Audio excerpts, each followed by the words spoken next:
Israel America के Iran पर हमले और इस जंग ने खित्ते को अपनी लपेट में लेना शुरू कर दिया है। डॉलर है पेट्रोल की कीमत है कि बढ़ती ही चली जा रही है। $118 फी बैरल की सतह पर इस वक्त देखी जा रही है। इस हवाले से मुल्क में भी क्या किफ़ायतशारी इक़दाम होने हैं, इस पर वज़ीर आज़म की ज़ेर सदारत एक अहम इजलास इस वक्त जारी है। इस पर अपडेट करेंगे, लेकिन ताज़ा खबर आ रही है स्टेट बैंक ऑफ पाकिस्तान की जानिब से, जिसने मॉनेटरी पॉलिसी का ऐलान किया है और शरह सूद 10.5% पर बरकरार रखने का फैसला किया गया है। रियाज आंधी हमें ज्वाइन कर रहे हैं, उनसे इस फैसले के असरात जानेंगे। रियाज, हम तकरीबन पिछले 3 क्वार्टर से इंतज़ार कर रहे थे कि कब सिंगल डिजिट में जाएगी हमारी शरह सूद, लेकिन एक बार फिर है तो क्या वजूहात हैं बरकरार रखने का फैसला क्यों? हाँ, देखिए, जहाँ तक मजीद शरह सूद में कमी की बात है, वो तो ऐसा लगता है कि माजी का वो पारीना हो गई है, किस्सा पारीना हो गई है। अब मजीद लोग कमी तो नहीं देख रहे आज भी, बल्कि ये बात हो रही थी कि शरह सूद में शायद इजाफा किया जाए। क्यों किया, क्यों इसे मेंटेन रखा है, इसके ऊपर अभी पॉलिसी बयान आना है, तो वो तो उसके आने के बाद ही हमें पता चलेगा। लेकिन जो अगर हम इसको बात करें तो महंगाई का बढ़ना लाजमी है, खाम तेल की कीमतें बढ़ने की वजह से। इसमें तो आपको भी दो राय नहीं होगी। एंड क्या, लेकिन ये है कि खाम तेल की वजह से जो महंगाई बढ़ेगी, क्या उसे शरह सूद से रोका जा सकता था? एक मुश्किल फैसला बहरहाल ये था जो इन्होंने आज किया है, इसे मेंटेन रखने का। दूसरी जानिब ये भी है कि इसकी वजह से आपका करंट अकाउंट खसारा जो है वो इम्पैक्ट लेगा, डेफिनेटली लेगा। करंट अकाउंट अगर बढ़ता है तो आपके रिजर्व बहुत शुक्रिया। हम आपसे मज़ीद भी बात करेंगे रियाज, और इस हवाले से आपसे तफसील लेंगे। लेकिन एक और अहम खबर जो हमारे पास है, हम उसका इंतज़ार कर रहे हैं, एक बड़ी खबर का। वज़ीर आज़म की ज़ेर सदारत इजलास हो रहा है। जो जंगी सूरत हाल खित्ते को दरपेश है, जिस तरह तवानाई की कीमतें बढ़ रही हैं, क्या लाहेअमल इख्तियार करना चाहिए, इस इजलास के हवाले से तफसील जानेंगे। हमारे साथ मौजूद होंगे नुमाइंदा जियोनिस अयाज अकबर।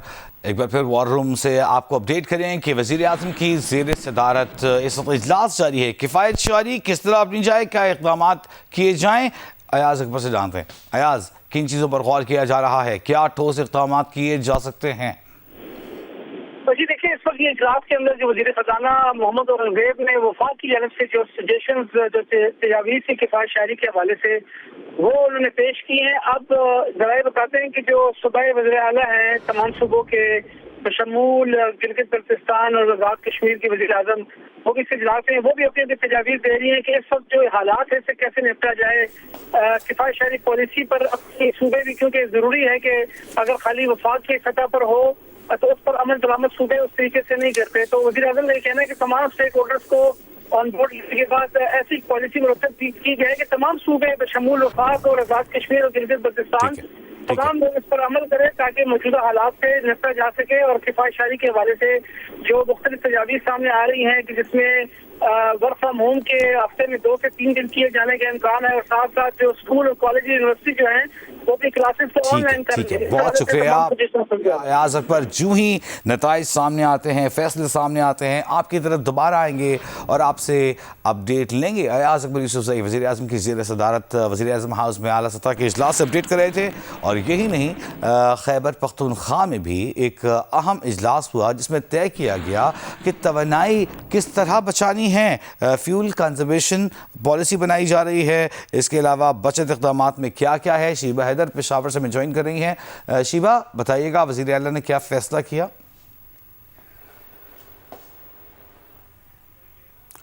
शीबा हैदर, अगर हमारी आवाज़ अब सुन सकती हैं तो बताइएगा कि क्या फैसले किए गए वज़ीर आला की ज़ेर सदारत इजलास में? जी बिल्कुल, पेशावर में तवानाई बहरान और सरकारी महकमों में वसाइल के मौसर इस्तेमाल के मसाइल पर गौर करने के लिए आज खैबर पख्तूनख्वा काबीना का इजलास हुआ। काबीना की सदारत इजलास की सदारत वज़ीर आला खैबर पख्तूनख्वा सुहेल अफरीदी की इस सिलसिले में वज़ीर आला खैबर पख्तूनख्वा सुहेल अफरीदी की ज़ेर सदारत सूबाई काबीना इजलास में किफ़ायतशारी के इक़दाम की मंजूरी दी गई है। सरकारी गाड़ियों के ईंधन के इस्तेमाल में 25% कमी की जाएगी। पुलिस, रेस्क्यू और फील्ड ऑपरेशन की गाड़ियों को ईंधन में कमी से अफसना हासिल होगा। इसी तरह जो VIP प्रोटोकॉल गाड़ियों की काफलों में भी कमी की जाएगी। गैर जरूरी फर्नीचर और आलात की सरकारी खरीदारी जो है वो महदूद की जाएगी। काबीना में इसका भी फैसला किया गया कि जो सरकारी तकरीबात से मिलाद और वर्कशॉप को कम करके ऑनलाइन मुंतकिल किया जाएगा। सरकारी इजलासों के लिए ज़्यादा से ज़्यादा वर्चुअल प्लेटफॉर्म इस्तेमाल किए जाएंगे। सरकारी दफातर में 50% तक वर्क होम जो है उसकी सहूलत मुतारिफ कराई जाएगी। इसी तरह बैन अज़लाई सरकारी सफर कम से कम करने का फैसला भी किया गया है, जबकि तमाम तालीमी इदारे जुम्मे के रोज बंद रखने की तजवीज़ दी गई ताकि ईंधन की बचत हो सके। जी बहुत शुक्रिया शीबा हैदर, आपका हमारे साथ मौजूद थी। और खैबर पख्तूनख्वा में भी इस हवाले से फैसला किया गया कि किस तरह फ्यूल कंजर्वेशन करनी है, रिस्पॉन्सिबल गवर्नेंस इनिशिएटिव पर गौर किया गया, अहम इक़दाम किए गए हैं, सबकी तफसील आपके सामने रखी।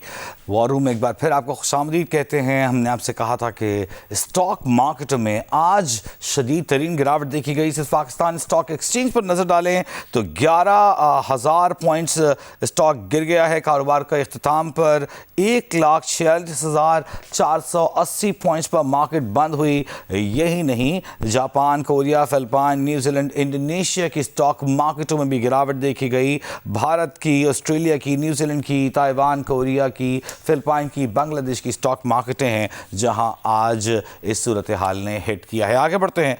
बहरीन में आज सुबह सरकारी तेल रिफाइनरी पर ईरान के ड्रोन हमलों के बाद आग भड़क उठी। बैपको एनर्जीज ने रिफाइनरी कॉम्प्लेक्स पर हमले के बाद हंगामी हालत नाफिज कर दी है। खबर एजेंसी का कहना है कि बहरीन की सरकारी ऑयल कंपनी ने हंगामी हालत फोर्स मेजोर का ऐलान किया है। फोर्स मेजोर के तहत हंगामी हालत में तेल सप्लाई के मुआहदे आर्जी तौर पर मुअत्तल कर दिए जाते हैं। बहरीनी तेल कंपनी के मुताबिक तमाम मकामी मार्केटों की ज़रूरियात मुकम्मल तौर पर महफूज हैं। इसके अलावा बहरीनी वजारत सेहत का कहना है कि बहरीन के जजीरे 17 पर ईरानी ड्रोन हमले में 32 शहरी जख्मी हुए, जिनमें से 4 की हालत नाजुक है। इसके अलावा मुत्तहिदा अरब इमारात पर ईरान ने ड्रोन हमला किया है। मुत्तहिदा अरब इमारात के हुक्काम का कहना है कि फ़ज़ाई दिफाई निज़ाम फ़ाल है, हमलों को रोका जा रहा है। मीडिया ऑफिस के मुताबिक अबू धाबी में फ़ज़ाई दिफाई कार्रवाई के बाद मलबा गिरने से 2 अफराद ज़ख्मी हुए। उधर सऊदी वज़ारत दिफा का कहना है कि जौफ रीजन में ड्रोन हमले को नाकाम बना दिया गया। सऊदी अरब ने खलीजी ममालिक पर ईरानी हमलों की मज़म्मत की है और सऊदी वज़ारत ख़ारजा की जानिब से जारी बयान में कहा गया है कि सऊदी अरब खलीज ताउन काउंसिल के ममालिक और दोस्त रियासतों के खिलाफ हमलों की मज़म्मत करता है। ईरानी कार्रवाइयों को किसी भी सूरत काबिल कबूल या जायज़ करार नहीं दिया जा सकता। इराक़ में अरबल एयरपोर्ट के करीब अमरीकी फ़ौजी अड्डे को ड्रोन हमले का निशाना बनाया गया।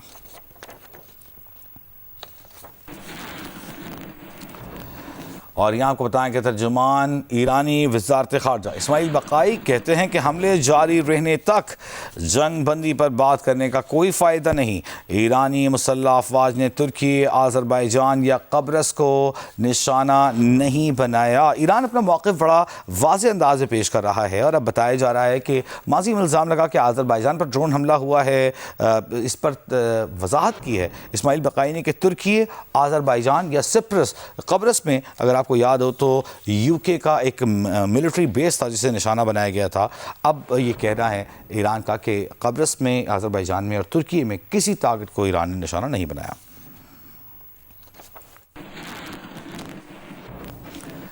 गुज़िश्ता रात ईरान के लिए, ईरान वालों के लिए एक बहुत अहम रात थी। ईरानी क़यादत ने आयतुल्लाह अली ख़ामनाई की शहादत के 9वें रोज़ उनके साहिबजादे मुज्तबा अली ख़ामनाई को मुल्क का नया सुप्रीम लीडर यानी रहबर मुअज़्ज़म मुक़र्रर कर दिया है। खबर एजेंसी के मुताबिक ईरान के 88 रुकनी असम्बली ऑफ एक्सपर्ट्स ने, जिसे शूरा भी कह सकते हैं आप, मुज्तबा ख़ामनाई को इस्लामी जमहूरिया ईरान का तीसरा सुप्रीम लीडर मंतखब कर लिया। अमेरिकी सदर डोनाल्ड ट्रंप इससे कबल ये इंदिया दे चुके थे कि मुज्तबा ख़ामनाई कमज़ोर रहनुमा हैं, अगर उन्हें अमेरिका की मंजूरी न मिली तो वो ज़्यादा देर तक इक़्तिदार में नहीं रह सकेंगे।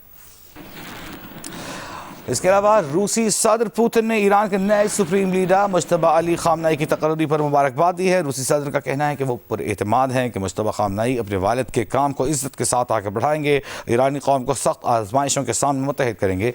चीन ने सुप्रीम लीडर को निशाना बनाने की किसी भी कोशिश की मुखालफत की है। ये इस तनाजुर में है कि ईरान ने एक बार फिर कहा है कि मुज्तबा ख़ामनाई अब नए लीडर बन गए हैं, हम उन्हें भी निशाना बनाएंगे। इस पर चीनी तर्जुमान ने कहा कि ईरान इस बात की मुखालफत करता है कि दूसरे ममालिक के दाखिली उमूर में किसी भी बहाने से मुदाखलत की जाए। सुप्रीम लीडर की तकर्री ईरान का अंदरूनी और आइनी मामला है। ईरान की खुदमुख्तारी, सलामती और इलाकाई सालमियत का एहतराम किया जाना चाहिए।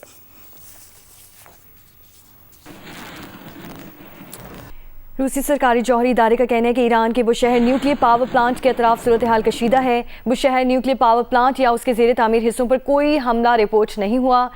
सरबरा एलेक्जे लिखाचोफ का कहना है कि बुशहर प्लांट में इजाफी यूनिट्स की तामीर का काम आर्जी तौर पर मुअत्तल कर दिया गया। 600 से ज़ायद अमला अब भी बुशहर न्यूक्लियर पावर प्लांट में मौजूद है। अमला आलात की देखभाल और ऐसे ज़रूरी काम मुकम्मल कर रहा है जिन्हें फौरी तौर पर रोका नहीं जा सकता।